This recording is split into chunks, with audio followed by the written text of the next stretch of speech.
저기 어르신, 방금 옆에 앉아 계시던 분 혹시 아는 분이세요? 네, 왜요? 다음 역에서 얼른 짐 챙겨서 내리세요. 그리고 바로 경찰서에 가셔야 합니다. 시간이 없어요. 몇 달 전 우연히 떠났던 여행길에서 한 청년을 만났고 그 친구 덕분에 제 인생의 가장 어두운 날을 다시 마주할 용기가 생겼습니다. 오늘은 제 인생을 뿌리째 흔들었던 그 사건에 대해 이야기해 보려 합니다.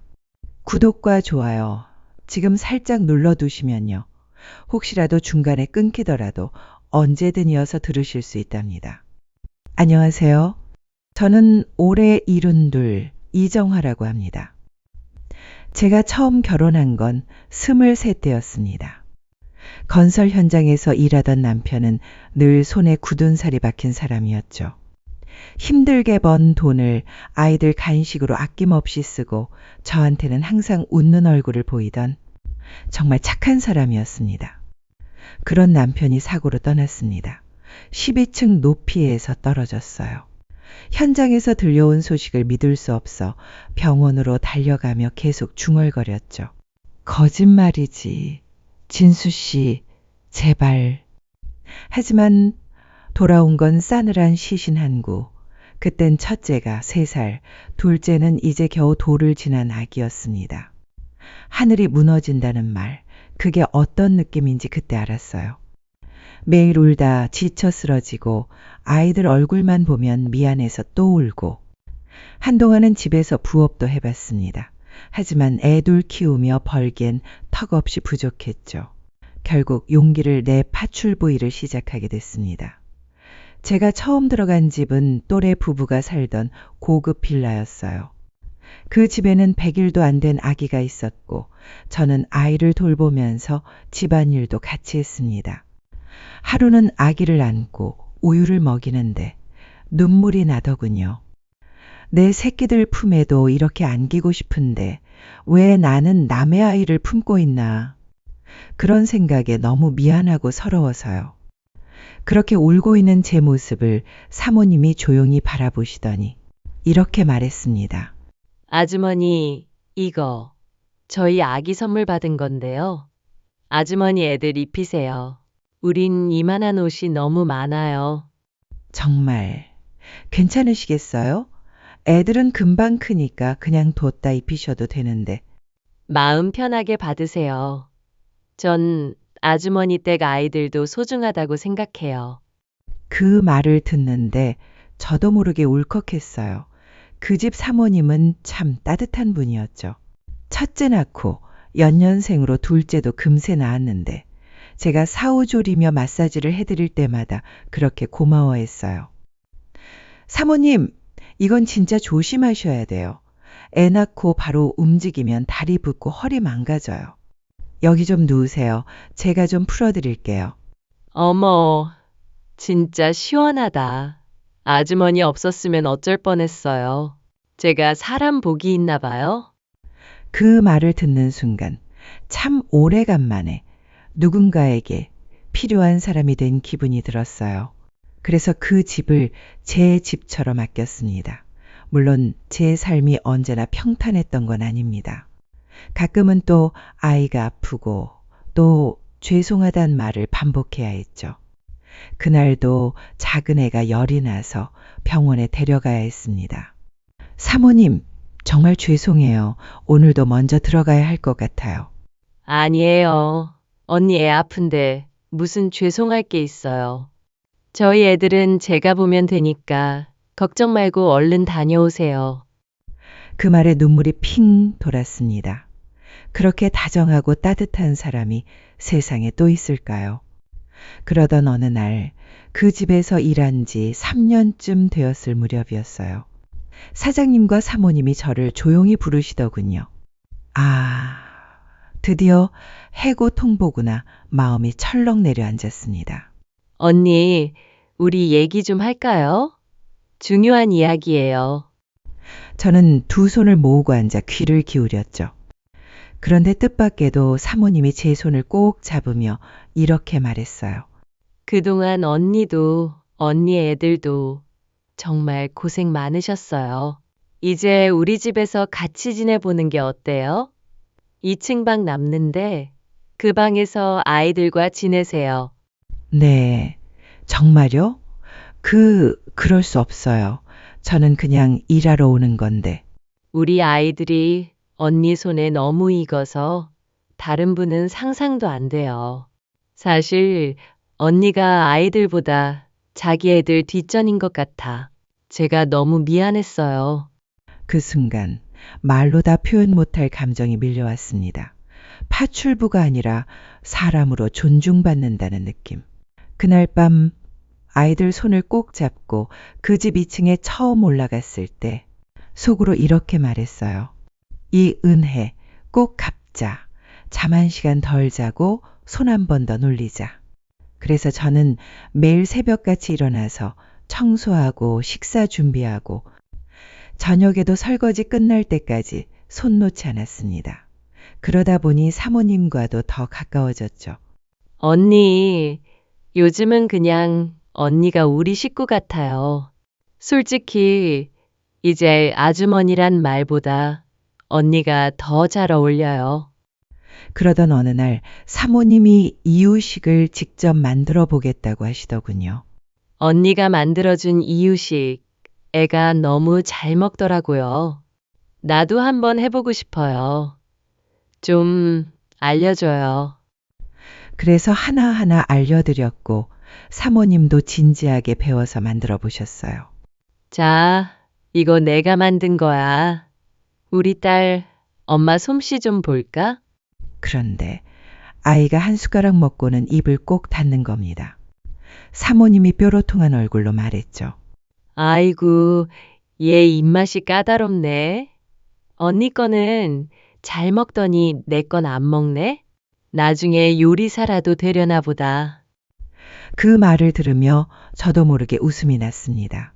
그렇게 저는 그 집 식구들과 하루하루 정이 더 깊어졌어요. 그 집은 제게 가족이었어요. 큰애가 초등학교에 들어갈 땐 사장님이 직접 책가방을 사주시며 이렇게 말씀하셨죠. 혁준아, 넌 똑똑하니까 분명 잘 될 거야. 나중에 꼭 멋진 사람 돼서 너희 엄마한테 효도하는 거야. 알았지?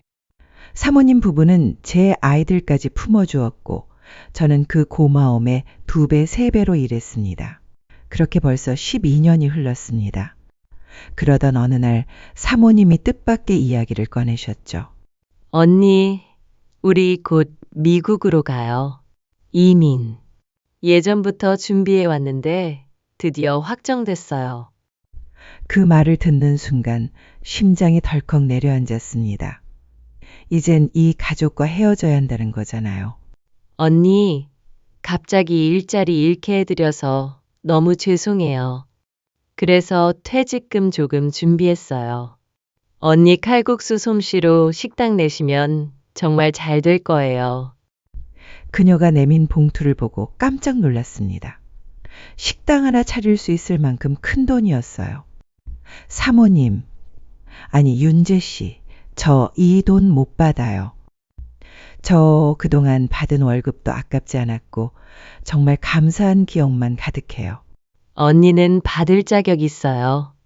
저희 애들이 언니를 엄마라고 부르는 걸 보고 질투난 적도 있어요.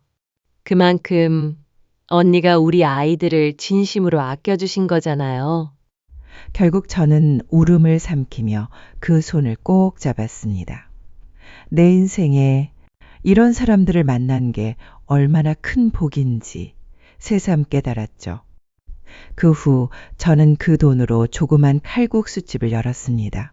그리고 마음속으로 약속했어요. 이 은혜 절대 잊지 않겠다. 그리고 2번 다시 나 자신을 부끄럽게 만들지도 않겠다. 그렇게 그 집에서 나와 식당을 차린 지도 몇 해가 흘렀습니다. 세월은 참 빠르더군요. 어느새 제 아이들도 중고등학생이 되었고 학교 후엔 가게에 들러 저를 거들어주기 시작했어요. 엄마, 김치 또 담가요? 김치는 이렇게 매일 담그는 거예요? 그럼 겉절이는 금방 숨이 죽으니까 매번 새로 해야지. 우리 손님들 중엔 이 김치맛 때문에 오는 분들도 많아. 엄마는 더 신경 써야지. 그럼 내가 할게요. 엄마 혼자 너무 힘들잖아요. 제가 이거 버무릴 테니까 엄마는 커피 한 잔 하세요. 그렇게 아이들이 곁에서 자라는 걸 보며 버틴 세월이었어요. 그리고 어느새 두 아이 모두 어엿한 어른이 되었습니다.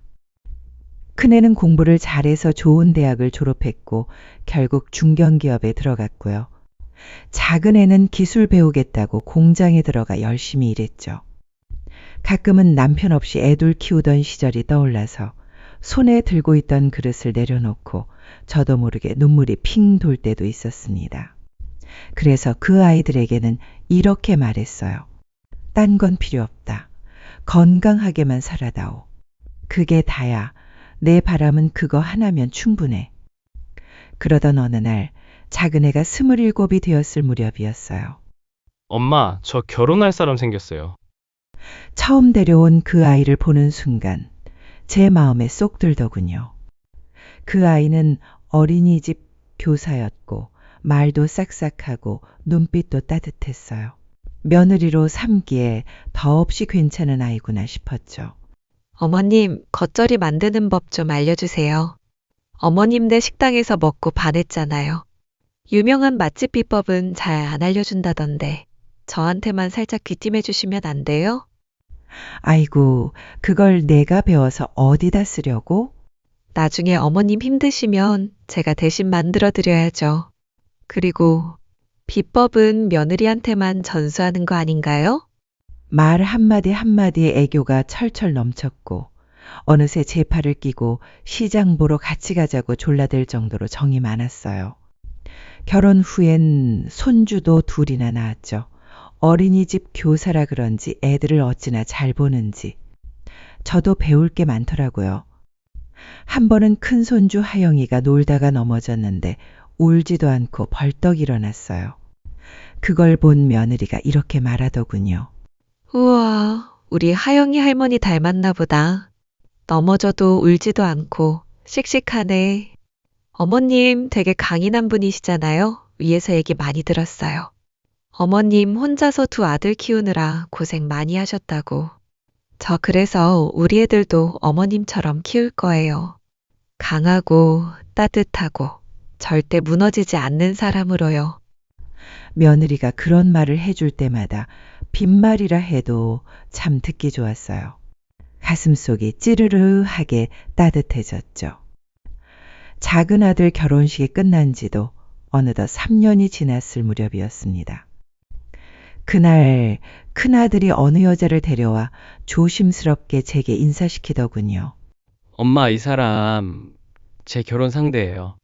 도연이라 소개한 그 아이는 단정한 직장인이었고 처음 본 순간부터 어딘가 따뜻한 기운이 느껴졌어요. 나중에 알고 보니 어릴 적 부모를 잃고 할머니 손에서 자랐다더군요. 우리 도연이 아버지 돌아가시고 어미가 도망가는 바람에 제가 키웠습니다. 부족한 손에서 자랐지만 제 눈엔 누구보다 착한 아이예요. 사돈댁께서 사랑으로 잘 품어주셨으면 합니다. 그럼요. 이제 제 며느리가 되면 제 딸이나 마찬가지죠. 걱정 마세요. 제가 아끼고 돕고 든든히 챙기겠습니다. 결혼 후 큰아들과 며느리는 제 집에서 함께 지내게 되었습니다. 큰아들이 혼자 있는 절 걱정에 꼭 같이 살자고 고집했거든요. 도연이는 작은 며느리와도 금세 친해졌어요. 집들이 날 둘이 나란히 서서 이런 대화를 하더군요. 동서, 내가 형님이긴 하지만 동서가 유부 선배잖아? 그러니까 많이 알려줘. 나 진짜 선생님처럼 동서한테 배우고 싶어. 형님, 오늘은 제가 왔으니까 부엌 비워주세요. 평소에 형님이 어머님 돌보셨잖아요. 이번엔 제 차례예요. 에이, 동서 왜 그래. 그래도 내가 큰 며느리인데 집안 대소사는 내가 더 챙겨야지.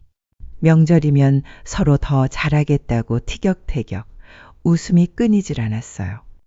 아들도 착하게 자라줘 고마웠지만 두 며느리는 정말이지 눈물나게 고마운 아이들이었습니다.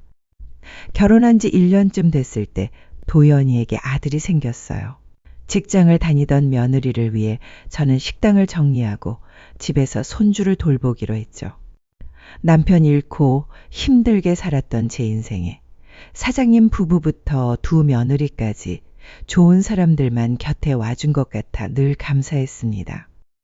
하지만 그 행복이 너무 오래 가지 않았습니다. 작은 아들 결혼 7년 차쯤 되는 해였어요. 어느 날 며느리한테서 전화가 왔습니다. 받자마자 들려온 건 울음 섞인 비명이었어요. 어머님, 큰일 났어요. 승환이가 공장에서 일하다가 사고가 났어요. 제발 빨리 좀 와주세요. 제발요. 청천벽력이라는 말이 이런 걸까요? 정신없이 달려간 현장엔 이미 싸늘하게 식어버린 제 아들이 누워 있었습니다. 승환아, 이 못난 놈아, 애미랑 애들 두고 이렇게 가면 어떡하냐. 말도 없이 허망하게 이렇게 가면 어떡하냐고. 알고 보니 철판 롤을 이동시키던 중 옆에 있던 다른 철판이 쓰러지며 그 위를 덮쳤다더군요. 그 무게가 무려 1톤이 넘었다고 했습니다. 남편을 잃던 날보다 더 참기 힘들었습니다. 몸을 제대로 가누지도 못한 채 아들의 장례를 치러야 했습니다. 그 후 작은 아들을 떠나보낸 뒤에도 서연이는 우리 집을 자주 찾았습니다. 가끔은 아들의 흔적을 찾기라도 하듯 애들 손잡고 조용히 다녀갔어요. 그 모습이 마음 아프더군요. 그래서 어느 날 용기 내어 이런 말을 꺼냈습니다. 애미야, 이제 굳이 우리 집 자주 오지 않아도 된다. 이젠 우리 승환이도 없고 너도 내 인생 살아야지. 두 아이 혼자 키우는 것도 벅찰 텐데 내가 뭐라도 도움되고 싶어서 그래. 이거 생활의 보탬 삼아 앞으로 나 신경 쓰지 말고 편하게 살아라. 어머님, 저 이 돈 못 받아요. 그리고 저 어머님 정말 좋아하는데 왜 자꾸 그런 말씀하세요? 저 앞으로도 자주 올 건데요. 제발 그런 소리 마세요. 그 마음이 고마웠지만 저는 여전히 뭔가 해주고 싶었습니다. 그래서 며칠 후 서연이가 새 집으로 이사 갔다는 소식을 듣고 집들이 핑계로 들렀다 나온 날, 안방 서랍에 작은 가방 하나를 살짝 두고 나왔어요. 가방 안엔 편지와 현금 6천만 원이 들어 있었습니다. 며칠 뒤 전화가 걸려왔습니다. 수화기 너머에서 서연이는 울고 있었죠. 어머님, 도대체 왜 이러세요? 저 그 돈 못 받는다니까요. 주지 말라 했잖아요. 애미야, 너 그랬지. 나 존경한다고. 우리 승환이 없어도 계속 왕래하며 살고 싶다고 했지? 그래서 나도 그럴 거야. 앞으로도 너랑 가족처럼 지낼 거야. 그러니까 그 돈 그냥 받아. 만약 그게 싫으면 나랑 인연 끊고 다시 돌려줘. 근데 지금처럼 함께하고 싶다면 그 돈은 너 필요할 때 써.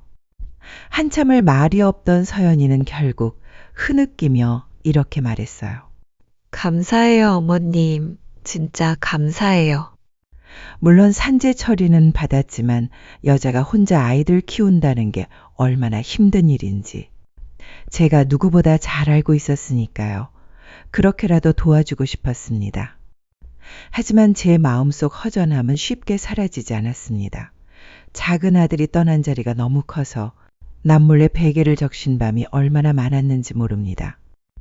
그런 제 마음을 알아채기라도 한 듯 도연이는 제게 더 살갑게 다가왔습니다.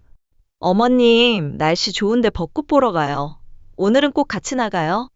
그렇게 따라 나선 날 벚꽃길 아래서 사진을 찍어주던 도연이가 한마디 하더군요. 어머, 누가 꽃이고 누가 어머님인지 모르겠어요. 우리 어머님, 대체 어디 계신 거예요? 이해 또 시작이네. 늙은 사람 데리고 장난치긴? 진짜예요. 어머님이 너무 고우셔서 꽃이 질투할 지경이에요. 맞아요. 저도 항상 느끼는 건데요. 우리 어머니 진짜 꽃보다 예쁘십니다. 아이고, 둘이 부부라더니 입담도 똑같이 오버스럽네. 늙은 엄마 기분 풀어주려는 건 알겠는데 너무 닮아도 문제야. 그때 제 마음 한구석이 정말 따뜻해졌습니다. 서연이도, 도연이도, 그리고 손주들까지 그 아이들은 제 인생에서 다시 얻은 소중한 보물이었어요.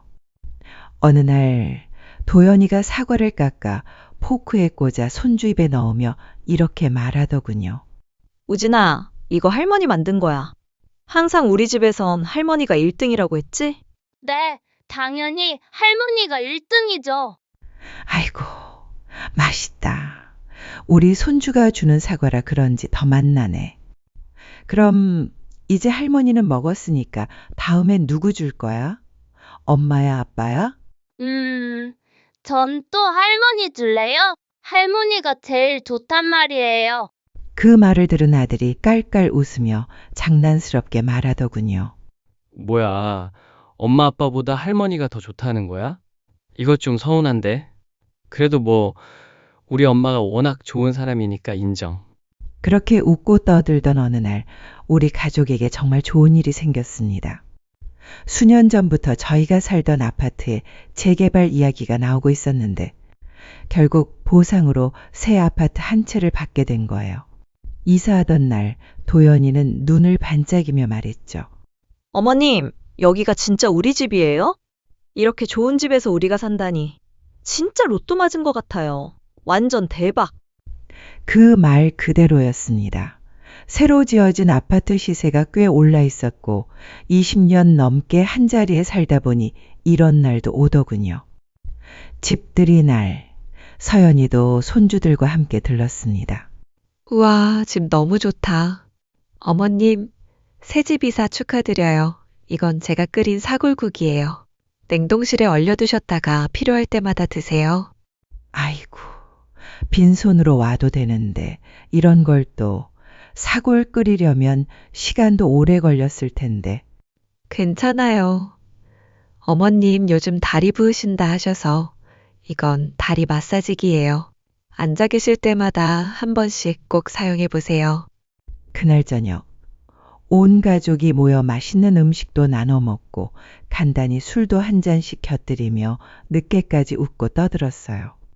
물론 작은 아들이 곁에 없다는 게 허전했지만 남은 가족들이 행복하게 잘 지내줘서 얼마나 감사했는지 모릅니다.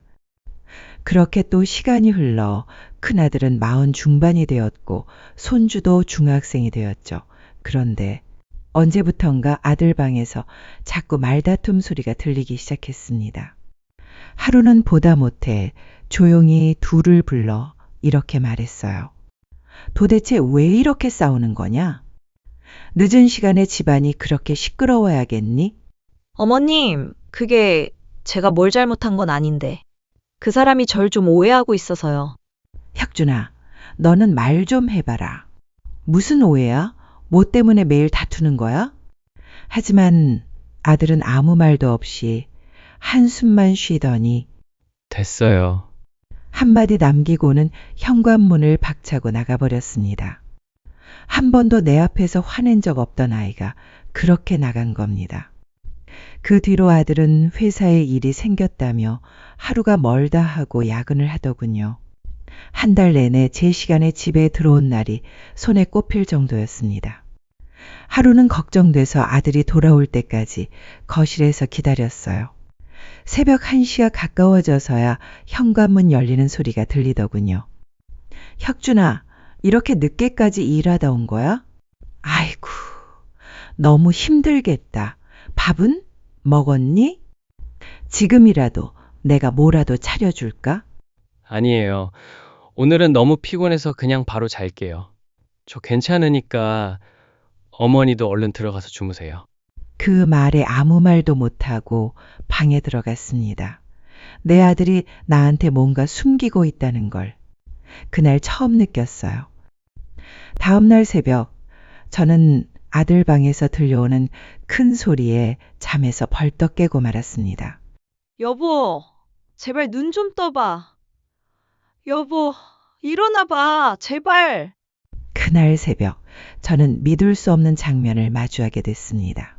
바로 전날 밤까지만 해도 저와 멀쩡히 대화하던 제 아들이 간밤의 심장마비로 세상을 떠난 겁니다. 그 충격에 저는 그대로 몸이 무너져 자리에 주저앉고 말았어요. 하늘이 2번 무너진 기분이었습니다. 아들 하나도 아니고 둘이나 앞세운 심정이 어떤 건지 겪어보지 않으면 절대 모릅니다. 장례식장. 서연이가 조용히 찾아와 도연이를 꼭 껴안고 엉엉 울더군요. 형님, 이게 도대체 무슨 일이에요? 멀쩡하신 아주버님이 왜 이렇게 되어버린 거냐고요? 그 모습을 보고 또다시 가슴이 찢어졌습니다. 왜 우리 집 아들들만 이렇게 먼저 가야 하는 건지, 남들처럼 평범하게 사는 게 왜 이토록 어려운 일인지. 장례를 마치고 집으로 돌아온 날, 도연이가 제 손을 꼭 잡고 울며 말했습니다. 어머님, 혹시 저한테도 동서한테 하셨던 말씀 앞으로 찾아오지 말라고 하실 건가요? 저는 절대로 어머님 곁 안 떠날 거예요. 그이 떠났지만 어머님은 제 가족이에요. 제가 꼭 평생 곁에서 모실게요. 그 말에 저는 그대로 도연이를 꼭 껴안았습니다. 솔직히 저도 더는 혼자 견딜 자신이 없었거든요. 그 이후 저는 매일이 슬픔이었습니다. 하지만 도연이는 그런 저를 지극정성으로 보살펴 주었어요. 팔다리도 주물러주고 식사도 꼬박꼬박 챙기고 정말 딸보다 더 딸 같은 아이였습니다. 심지어 손주 우진이도 학교 마치고 오면 꼭 제 옆에 붙어 앉아 애교를 부리곤 했죠. 그게 그렇게 큰 위로가 될 줄은 그때 처음 알았습니다. 그렇게 큰아들이 떠난 지도 5개월쯤 지났을 무렵이었습니다. 제 나이도 있다 보니 한 번 앓으면 쉽게 낫질 않더군요. 마음병 탓인지 몸까지 축나고 며칠씩 알아눕기 일쑤였습니다. 어머님, 요즘 어머님 때문에 걱정돼서 잠이 안 와요. 이러다 정말 크게 아프실까봐 무서워요. 그래서 말인데, 이번에 저랑 같이 여행 한번 다녀오시는 거 어때요? 제가 아는 분이 공기 좋은 곳에서 힐링 요양시설을 운영하시는데, 말이 요양이지. 그냥 몸도 마음도 쉬러 가는 곳이에요. 한 달만 저랑 같이 있다 와요. 우리 그이도 그동안 너무 힘들게 떠났잖아요. 그 마음 이번엔 편하게 보내줘야죠. 우진이는 방학이라 저희 남동생 집에 맡기면 되니까 걱정 마세요. 그 아이의 그 말에 저는 처음으로 마음이 살짝 흔들렸습니다. 나를 이토록 생각해주는 사람이 있다는 것, 그게 얼마나 큰 위안인지. 결국 저는 도연이 손을 잡고 짧은 여행길에 오르기로 결심했습니다. 며느리 도연이와 함께 여행을 가기로 한 날, 우린 아침 일찍 KTX에 몸을 실었습니다. 어머님, 여기에요. 어머님은 창가 앉으시고 저는 복도 쪽에 앉을게요. 창밖 풍경 구경하면서 편히 다녀오세요. 도연이 덕분에 오랜만에 기차 창밖을 바라보며 마음이 한결 가벼워졌습니다. 그런데 도연이가 갑자기 말하더군요. 저 화장실 좀 다녀올게요. 금방 올게요. 그래, 다녀오라고 했죠. 그런데 10분, 15분, 어느새 20분이 넘도록 안 오는 겁니다. 한참 후에야 도연이가 다시 돌아왔길래 물었습니다. 아니, 화장실 간다더니 왜 이렇게 오래 걸렸어? 화장실 줄이 긴 거야? 아, 그게 아니라 아는 지인이 전화 와서 잠깐 통화 좀 했어요. 어머님, 걱정 많이 하셨죠? 당연히 걱정했지. 그나저나 창밖 풍경 참 좋구나. 그러고 보니 나 여행이란 걸 제대로 해본 게 몇 번이나 있었나 싶다. 그럼 이젠 저랑 자주 다니시면 돼요. 어머님 여행엔 항상 저 도연이가 동행이니까요. 그렇게 다시 얘기를 나누며 가고 있는데 도연이 휴대폰이 또 울리더군요. 어머님, 아까 통화한 지인이 좀 안 좋은 일이 있어서요. 잠깐만 나가서 다시 통화 좀 하고 올게요. 금방 올게요. 그렇게 말한 도연이는 다시 통로 쪽으로 걸어 나갔습니다. 그런데 그녀가 사라지자마자 낯선 남자 하나가 제 옆에 다가왔습니다. 저기 어르신 방금 옆에 앉아 계시던 분 혹시 며느님이세요? 예? 네, 제 며느리인데요. 그런데 왜요? 그러자 그 남자가 조용히 제게 쪽지 하나를 건넸습니다. 표정은 심각했고 목소리는 낮았어요. 지금 자세히 설명 못 드리지만 다음 역에서 얼른 짐 챙겨서 내리세요. 그리고 바로 경찰서에 가셔야 합니다. 시간이 없어요. 그 말이 너무 황당해서 믿기 어려웠지만 남자가 건넨 쪽지를 펴본 순간 손이 부들부들 떨리기 시작했습니다. 쪽지에는 이렇게 적혀 있었습니다. 어르신, 옆에 계신 분 절대 믿지 마세요. 조금 전 통로에서 어떤 남자와 통화하는 걸 우연히 들었는데 그 사람을 오빠라고 부르며 끔찍한 계획을 얘기하더군요. 어르신을 어느 지역의 불법 시설에 가두고 재산을 모두 빼돌리려는 내용이었습니다. 현재 살고 계신 집도 이미 그 사람 명의로 바꾸고 손주를 핑계 삼아 모든 재산을 가져가려 합니다. 지금 내리지 않으면 큰일 납니다. 내려서 바로 경찰서로 가세요. 믿기지 않았습니다. 착하디 착한 도연이가 그럴 리 없다고 생각했지만 우리가 향하던 지역까지 정확히 적혀 있는 걸 보니 그 남자의 말이 전부 거짓이라고 단정할 수도 없었어요. 저는 혹시라도 도연이가 돌아오기 전에 자리를 피해야겠다는 생각에 짐을 챙겨서 반대편 통로로 조용히 걸어갔고 다음 역에 도착하자마자 얼른 내려버렸습니다. 역 대합실에서 숨을 고르던 중 도연이에게 전화가 왔습니다. 어머님, 지금 어디 계세요? 자리에 안 계셔서 화장실도 다 가봤는데 안 보이셔서요. 가슴이 쿵쾅거리던 저는 조용히 말했습니다. 도연아, 너 나한테 여행 가자고 한 이유, 그거 이런 거였니? 불법 시설에 가두고 내 재산 빼돌리려던 거. 정말 그런 거였어? 어머님, 무슨 말씀이세요? 갑자기 왜 그러세요? 저 그런 짓 안 했어요. 오해신 것 같은데요? 너 내가 모를 줄 알았지. 내가 무슨 짓 하려 했는지 다 알고 있어. 지금 나 경찰서 가는 중이야. 그렇게 알아. 어머님, 정말 아니에요. 저 어머님한테 그런 짓 할 사람 아니에요. 정말로 아무것도 몰라요. 그래? 그럼 지금 당장 경찰서로 와.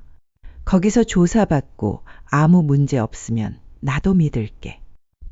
하지만 도연은 아무 대답도 하지 않았습니다. 얼버무리더니 끝내 전화를 끊어버리더군요. 그걸 보는 순간 확신했습니다. 그 아이는 내 며느리가 아니었어요. 저는 상황이 너무 수상해서 쪽지를 건넨 남자가 남겨놓은 연락처로 전화를 걸었습니다. 안녕하세요. 저 아까 그 쪽지 받은 사람인데요. 방금 기차에서 내려서 며느리랑 통화했는데 혹시 그 통화 내용 정확히 뭐였는지 말씀해 주실 수 있을까요? 예, 안심하셔도 됩니다. 사실 저는 현직 경찰입니다. 통로에서 저도 통화 중이었는데 그분 너무 큰 소리로 통화하길래 의도치 않게 내용을 들었고 그냥 넘길 수 없어 알려드린 겁니다. 제 판단엔 그 며느리분이 남자를 따로 만나고 있는 것 같습니다. 그 남자와 함께 어르신을 외딴 불법 시설에 넣은 다음 재산을 전부 빼돌리고 아들도 버리고 둘이서 살 계획을 세우고 있더군요. 통화 내용을 녹음해뒀습니다. 경찰서 가시면 연락 주세요. 파일 전달하겠습니다. 경찰이라니. 그 상황에서 녹음을 해놨다는 말에 소름이 쫙 끼치더군요. 전화를 끊고 나서 바로 도연이에게 다시 전화했습니다. 이번엔 저도 녹음 버튼을 눌렀어요. 너 당당하면 경찰서로 와. 그리고 오늘 나랑 가려던 그 시설 이름이 뭐야? 어디인지 알아야지. 어머님, 왜 그러세요? 그걸 왜 물으세요? 그럼 요양시설 운영자 이름이라도 말해. 내가 거기다 날 가둬놓고 재산 다 빼앗으려고 했잖아. 심지어 손주까지 버리고 그 뚱딴지 같은 남자랑 살겠다고? 어머님, 그걸 어떻게 하셨어요? 어떻게 알았는진 중요하지 않아. 이제는 확실해졌어. 나는 너를 내 며느리가 아니라 그냥 무서운 사람으로 볼 수밖에 없어. 나 경찰서 간다. 증거도 있어. 알았어요, 어머님. 너무 화가 나서 그 자리에서 전화를 끊어버렸습니다. 그리고 바로 경찰서로 향했죠. 쪽지를 준 경찰관이 다시 연락을 줬고 그가 직접 통화로 상황 설명을 한 뒤 녹음 파일도 제출했습니다. 만약 그 사람이 아니었더라면 저는 아무것도 모른 채 끌려갔을지도 모릅니다. 생각만 해도 온몸이 떨려왔습니다. 그 뒤 저는 집으로 돌아와 도연이가 데려가려던 시설에 대해 따로 알아봤습니다. 그리고는 더 큰 충격을 받았죠. 그곳은 정식 등록조차 안 된 불법 요양소였고 사람도 거의 없는 외딴 지역에 위치해 있었습니다. 한번 들어가면 나오는 게 힘들다는 그런 끔찍한 곳이었어요. 며칠 후 도연이는 결국 겁이 났는지 집으로 찾아왔습니다. 어머님, 저 진짜 잘못했어요. 저 잠깐 정신이 나갔나 봐요. 어머님, 진짜 좋아하고 존경하는 거 아시잖아요. 존경하고 좋아한다고? 그런데 그 입으로 어떻게 그런 곳에 날 가두려는 계획을 세우냐? 우리 아들 없다고 이제 날 쓸모없다고 생각했니? 아니에요. 저 사실은 그 사람한테 협박받았어요.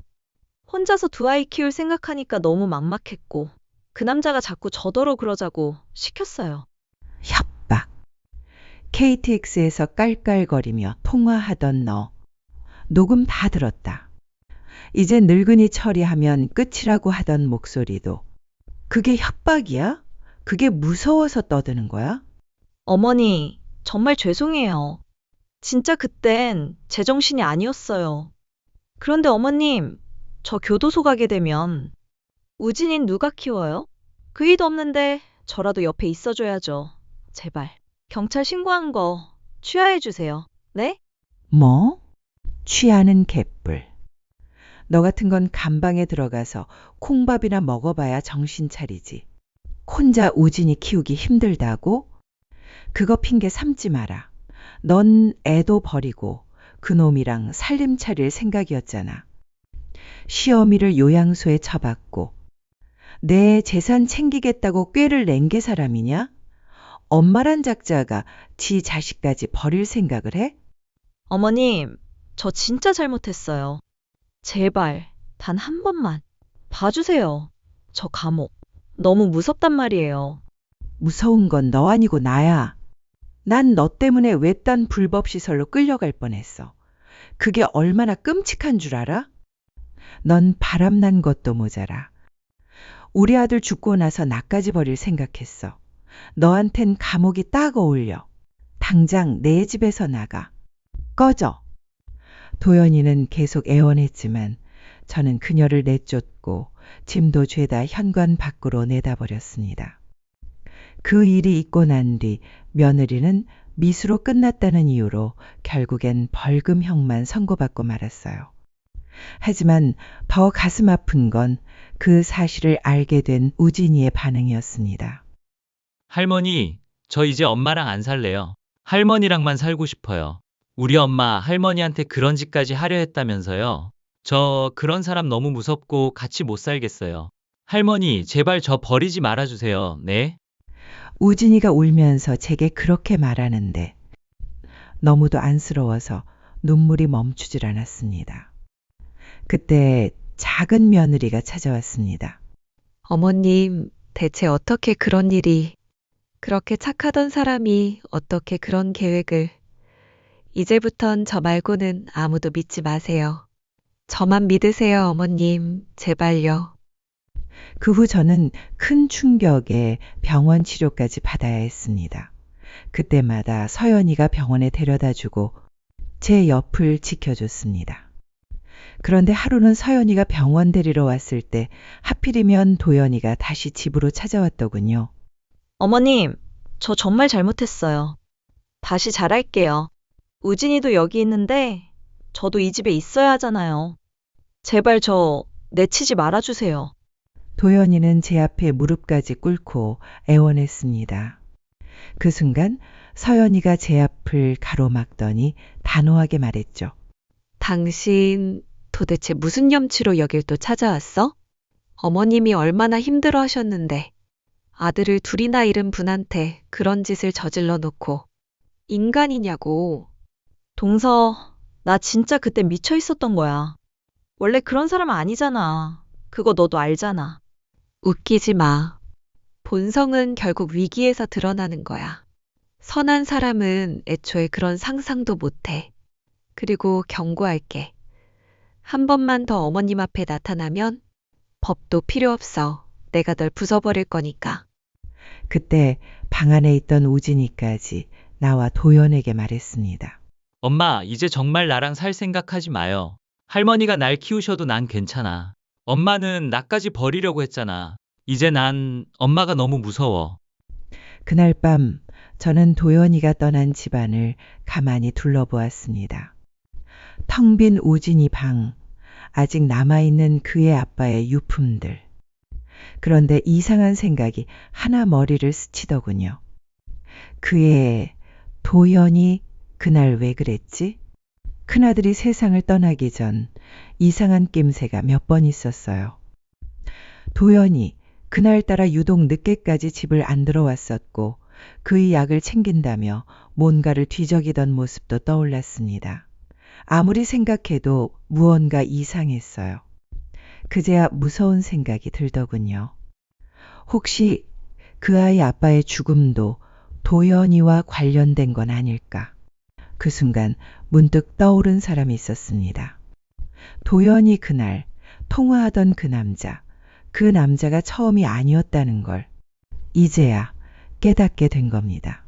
그날 밤 도연이가 떠난 집안을 멍하니 둘러보며 전 이상한 감정에 휩싸였습니다. 모든 게 너무도 갑작스러웠지만 어딘가 모르게 낯설지가 않았어요. 그의 도연이가 이 모든 일을 아주 익숙하게 준비한 듯한 그런 느낌이 자꾸만 들었습니다. 그러다 문득 그날이 떠올랐습니다. 큰아들이 세상을 떠났던 바로 그날. 새벽녘 아들 방에서 들려왔던 마지막 목소리. 여보, 제발 눈 좀 떠봐. 하지만 그땐 도연이 분명 안방에 있었어야 했는데 아들 방문 앞에 서 있던 그 눈빛이 이상하게 서늘했죠. 그 후로 몇 번이나 생각했습니다. 혹시 그날 도연이가 무언가 저지른 게 아닐까? 큰아들이 심장약을 챙기던 약통도 어딘가 달라져 있었고 그날 저녁 도연이는 유난히 말이 없었습니다. 그리고 그날 밤 도연이 통화하던 그 남자, 그 오빠라는 사람, 그 목소리도 그 태도도 전혀 처음 같지 않았어요. 이미 오래전부터 알고 지낸 사이처럼 서로 너무 익숙하게 웃고 떠들었거든요. 가슴이 쿵 내려앉았습니다. 혹시 우리 아들의 죽음도 그 남자와 도연이의 계획 중 하나였던 건 아닐까? 아직도 확신은 없습니다. 하지만 이제부터라도 알아봐야겠다는 생각이 들었죠. 전 도연의 흔적을 다시 되짚어 보기 시작했습니다. 그 애가 숨기고 있던 모든 걸 하나하나 천천히 밝혀내기로 마음먹었죠. 며느리를 쫓아낸 후 전 도저히 마음을 놓을 수 없었습니다. 큰아들 방에 들어서자 그 애의 향이 아직 남아 있었고 책상엔 약봉투와 손때 묻은 물건들이 정리되지 않은 채 남아 있었죠. 그런데 약봉투를 들춰보던 순간 전 이상한 점 하나를 발견했습니다. 약은 분명히 한 달치 처방이었는데 개봉된 약봉투가 고작 이틀치밖에 비워지지 않았더군요. 아니, 아들은 분명 하루도 빠짐없이 약을 챙겨 먹던 아이였는데 죽기 이틀 전부터 약을 안 먹었다고요? 그날 밤 전 아들의 친구이자 병원 지인인 한 의사에게 전화를 걸었습니다. 혹시 우리 혁준이 마지막 진료 때 뭐라고 했는지 기억나세요? 아, 어머니. 그날 저녁 늦게 갑자기 전화 와서 약 이름을 다시 알려달라고 했어요. 처방전이 사라졌다고 하더라고요. 좀 당황스러워했어요. 이상하게도. 그 순간 제 심장이 덜컥 내려앉았습니다. 약이 사라졌다. 그리고 그 이틀 뒤 아들은 심장마비로 쓰러졌고 그 사이 집안엔 도연이 있었죠. 그 애는 병원에도 함께 갔던 사람이에요. 약을 어떻게 쓰는지도 알고 있었고 약봉투가 왜 갑자기 사라졌는지도 도연이만 알 수 있었죠. 그리고 다음 날 전 도연의 휴대폰을 어렵게 열었습니다. 비밀번호는 도연이의 생일. 전 알고 있었으니까요. 메시지 앱을 열자 낯선 번호로 수시로 오간 대화들. 그중엔 도연이 보낸 사진도 있었습니다. 이제 거의 끝났어. 조금만 더 참자. 그이도 눈치 못 챘어. 그 사진 속엔 잠든 아들의 뒷모습이 찍혀 있었습니다. 어떻게 그럴 수가. 전 가슴을 부여잡고 천천히 화면을 넘겼습니다. 그날 밤엔 약도 안 줬어. 자기야, 곧 자유야. 그리고 도연의 셀카. 환하게 웃고 있는 얼굴. 저는 곧장 다시 경찰서로 향했습니다. 이걸 증거로 제출하고 싶습니다. 며느리가 우리 아들 혁준이를 죽였을지도 몰라요. 담당 형사는 처음엔 조심스럽게 말했습니다. 심장병 환자의 약 중단은 위험하긴 합니다만 명확한 외부 개입이 없으면 단정짓기 어렵습니다. 하지만 전 그 말에 굴하지 않았습니다. 그 애가 도연이가 전 남편이 죽은 뒤 웃으며 이렇게 말했어요. 이제 다 끝났으니 제발 제 삶 좀 살게요. 그게 애도하는 사람의 말투인가요? 형사는 제게 조용히 말했습니다. 정확한 수사까지는 시간 좀 걸릴 수 있어요. 하지만 어머님 말씀처럼 흔적을 되짚어 보겠습니다. 그 말이 전 너무도 고마웠습니다. 적어도 누군가는 믿어준다는 게 그것만으로도 아들한테 미안한 마음을 조금 덜 수 있었으니까요. 며칠 후 경찰서에서 연락이 왔습니다. 도연이 통화했던 남자의 정체가 밝혀졌고 그가 과거에도 고령 부모를 상대로 유사한 범행을 했던 전력이 있다는 겁니다. 이름은 서강혁. 사기, 협박, 특수절도 등 전과가 여럿 있는 인물입니다. 현재는 행방이 묘연한 상태고요. 전 그 이름을 듣자 숨이 막혔습니다. 왜냐하면 그 이름 아들이 살아있을 때 한 번 들은 적이 있었거든요. 어느 날 아들이 말했었어요. 엄마, 요즘 도연이 이상해. 누구랑 밤늦게까지 통화하는데 통화 기록엔 서강혁이란 이름만 떠. 누군진 모르겠는데 목소리도 좀 무서워. 그때 전 대수롭지 않게 넘겼었죠. 하지만 지금 생각해보면 그게 첫 신호였던 겁니다. 어머님, 저 그 이름 기억나요? 그 사람 형님 장례식장에도 몰래 왔었어요. 근데 사람들 눈치 보더니 금세 나갔죠. 전 서연이에게 말했습니다. 서연아, 혹시 내가 도와줄 수 있겠니? 너만이 도연을 가장 가까이서 봤잖아. 물론이죠, 어머님. 저도 도연 언니 용서 못해요. 제가 알고 있는 건 전부 경찰에 협조할게요. 며칠 후 경찰에서 다시 연락이 왔습니다. 서연이의 진술, 그리고 도연과 서강혁이 주고받은 계좌 기록, 위치 정보, 문자 내역 등 하나둘 도연의 거짓말이 밝혀지기 시작한 겁니다. 특히 아들의 죽음 며칠 전부터 서강혁이 마무리 잘하라는 메시지를 보낸 흔적이 결정적이었죠. 그 문자 시점과 약 중단 시기가 정확히 맞물렸고 심지어 그날 도연의 인터넷 검색 기록에는 심장병 환자 약 중단 시 위험성, 유산 효과 빠른 수면제 같은 단어가 남아 있었습니다. 직접적인 살인 증거로 보기엔 조심스럽지만 의도적 방임 혹은 약물 치환 가능성도 있습니다. 우선 도연을 다시 불러 조사하겠습니다. 전 혼자 거실에 앉아 아들의 사진을 오래도록 바라보았습니다. 혁준아, 엄마가 이제야 조금 내 억울함을 풀 수 있을 것 같아. 어머님, 눈물은 이제 그만 흘리세요. 오빠도 하늘에서 지켜보고 계실 거예요. 이제 우리가 끝까지 가요. 멈추지 말고요. 그날 이후 도연이는 경찰에 재소환되었고 이전과 달리 진술 태도도 다소 흔들리기 시작했습니다. 그 사람이 시켜서 그랬어요. 처음엔 그냥 말만 들었을 뿐인데, 나중엔 협박이었어요. 더도 무서웠다고요. 하지만 문자와 녹취 내용, 인터넷 검색 기록, 그리고 피해자의 약 중단 기록을 보면 단순 협박으로 보기 어렵습니다. 어떻게 설명하시겠습니까? 저 진짜 그런 뜻까진 몰랐어요. 그냥 그녀의 울음은 이제 어떤 감정도 담겨 있지 않았습니다. 그건 후회가 아니라 발각된 자의 무너진 핑계에 불과했죠. 전 경찰서에서 나오며 다짐했습니다. 절대로 이대로 끝나게 두지 않겠다고요. 끝까지 밝혀내겠다고요. 확보한 통신 기록과 약물 성분 분석, 진술 비교를 종합한 결과 도연 씨의 남편 고혁준 씨의 죽음에 대해 계획적 방임 혐의가 인정됐습니다.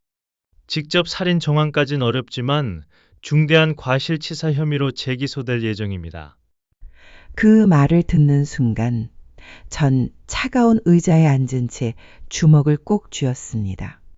혀가 드디어 내 억울함이 조금은 풀렸구나.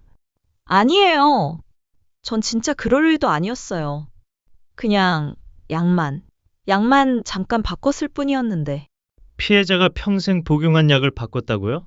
그걸 의도라 하지 않으면 뭐라 합니까? 그 사람이 시켰다니까요. 서강혁이 그걸 하라고 그랬어요. 그럼 당신은 왜 따랐습니까? 그게 남편 죽이고 어머님까지 요양시설에 쳐넣고 재산까지 빼돌리려는 계획이란 걸 몰랐단 말입니까? 그녀는 끝까지 변명으로 일관했습니다. 눈물도 한숨도 이젠 아무 의미 없는 연기일 뿐이었죠.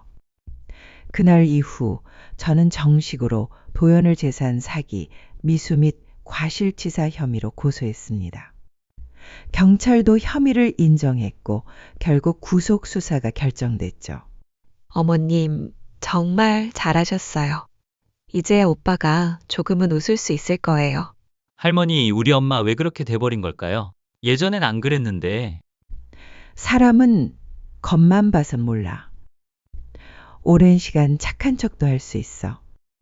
하지만 욕심 앞에서는 결국 본성이 드러나는 거란다. 그 이후 도연이는 구속 상태에서 재판을 받게 됐고 사기 미수, 방임에 의한 과실치사, 상속권 박탈 소송까지 받아야 할 죗값을 하나하나 받아가고 있었습니다. 그 무렵 한 사람이 집으로 찾아왔습니다. 바로 예전에 제가 일하던 집의 사모님이었습니다. 언니, 요즘 많이 힘드셨죠? 뉴스 보고 알았어요. 그 도연이란 며느리 이야기. 도저히 남의 일 같지 않더군요. 저 그동안 너무 힘들었어요. 애까지 잃고 며느리한테 이런 짓까지 당하고. 언니, 기억나요? 예전에 언니가 말했잖아요. 누군가에게 필요한 사람으로 살고 싶다고. 그 마음 아직도 유효해요? 그건 평생 유효할 거예요. 그럼 다시 저희 집 오세요. 이제 우리도 언니가 필요해요. 사모님의 손을 잡는데 어쩐지 따뜻했습니다. 세상은 여전히 따뜻한 사람들로 돌아간다는 걸 다시 믿을 수 있게 해준 순간이었죠. 그날 밤 서연이가 밥상을 차리며 말했습니다. 어머님, 전 앞으로 어머님 옆에 있을 거예요. 껌딱지처럼. 그 말을 듣고 있자니 눈물이 또르르 흘러내렸습니다. 남편과 아들 둘을 잃었지만 사모님과 작은 며느리와 손주들이 제 손을 꼭 붙잡아주고 있었습니다. 가족은 피가 아니라 마음으로 완성되는 거라고 이제야 진심으로 느낄 수 있었습니다. 그리고 오늘도 저는 웃으며 하늘을 올려다봅니다. 승환아, 혁준아 잘 있지? 엄마, 이제 괜찮아. 너 없이는 못 살 것 같았는데 이 아이들 덕분에 조금씩 살아가는 법을 배워가고 있어. 이제는 후회도 원망도 내려놓고 사랑했던 사람들을 위해 웃으며 살 거야.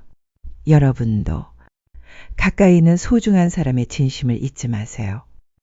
제 이야기를 끝까지 들어주셔서 감사합니다.